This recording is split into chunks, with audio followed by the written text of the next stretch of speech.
Boston Public Schools hitting pause on entry to an advanced program for 4th, 5th, and 6th graders. The school system says that they couldn't administer the advanced work classes admissions exam this year because of remote learning, but also say they're discussing concerns around equitable access for all learners to provide a recommendation as to the future of the program. But should race even be a part of the discussion? Let's ask former professor, Dr. Carol Swain. Good morning to you, Dr. Swain.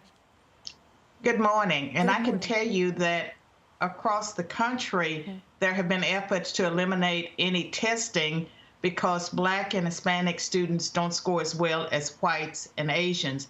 Asians tend to do best, whites second, and probably Hispanic, Black in that order.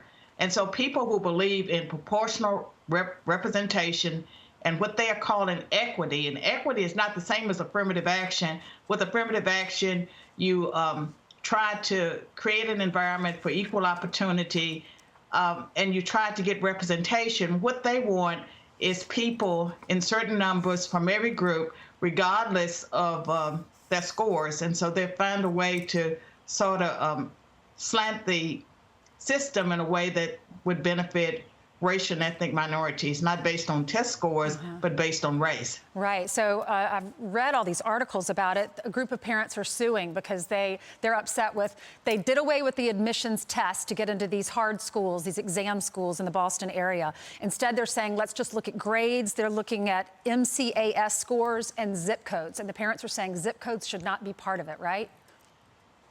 I would agree. And when you look at grades, all schools are not equal. And so in every urban area, you have children that may be making A's or B's, but that's not equivalent to the schools that are in the better areas of the city. So the grades are not equivalent.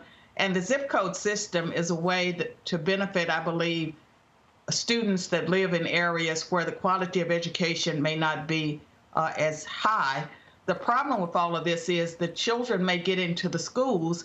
Unless the school lowers its standards, they're going to have a lot of minority students who are struggling, who may become disciplinary problems or drop out. Right. And that's a disadvantage to them.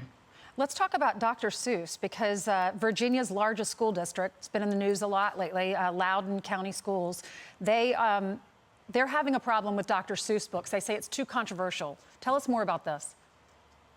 Well, I can tell you, I'm a Virginian, and I'm so ashamed of my state. I feel like I need to move back there and try to straighten things out.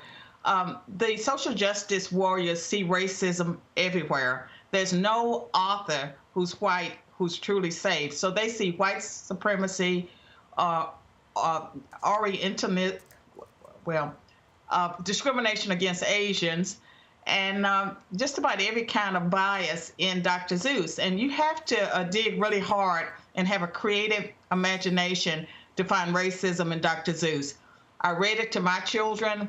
My grandchildren have read it. I mean, Dr. Seuss, really, there's no stopping point for these people. They are totally insane. They're obsessed with race, and they are the true racists.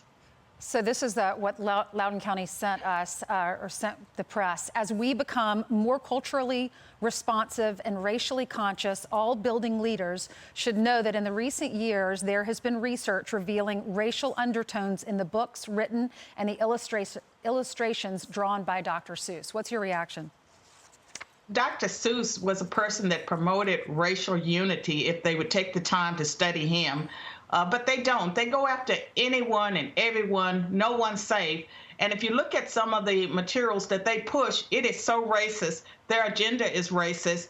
And whether it's trying to have proportional representation in elite schools or removing Shakespeare from colleges and schools, what they're doing is dumbing down education. It hurts every student. We need to push back. Every parent, regardless of race, must push back.